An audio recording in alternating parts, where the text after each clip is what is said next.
দুধ আর পাউরুটি। নেওয়ার পর জারে মশলা বাটা জারে বেটে নেব।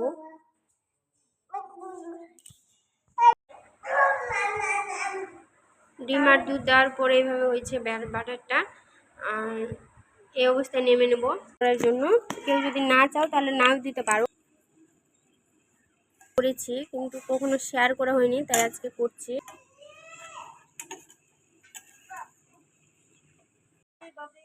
ক্যারামেলটা ঠিকঠাক এইভাবে হবে যেন উল্টানো না পড়ে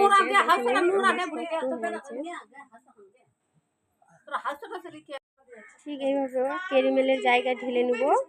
বাটারটা ঢালা হয়ে গেছে। আর এর মধ্যে আমি বসিয়ে দেবো আর ঝাপনাটা লেগে দেবো যেন কোনো মতো ভাব না বেরোতে পারে। কেকটা দেখবে খুব সুন্দরভাবে হয়ে যাবে, পারফেক্টভাবে হবে। এই যে আমি বাটির মধ্যে করছি কারণ এগুলো আমার সব কিছু আছে। এই যে বাটি ঝাপনাটা ঠিক এইভাবে লাগিয়ে দেবো একদম। আর এটা সিদ্ধ করতে দিয়ে দেবো, খুব 10 মিনিটের জন্য সিদ্ধ করলেই হয়ে যাবে।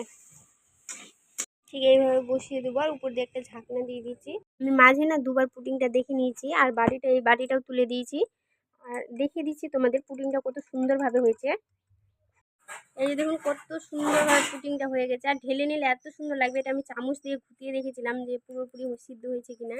এই যে দেখে নিন কত সুন্দর হয়েছে। এই যে দেখুন পুডিংটা খুব সুন্দরভাবে হয়েছে। আর এই যে চিনির ক্যারামেলটা করেছিলাম উপরে খুবই সুন্দর লাগছে। এইভাবে বানাবেন, খুবই ভালো লাগবে খেতে আর অসাধারণ টেস্টি হয় খেতে। আর আমি কোনো কিছু কেমিক্যাল ব্যবহার করিনি, এটা শুধু চিনি দিয়ে করেছি আর দুধ, পাউরুটি আর ডিম দিয়ে।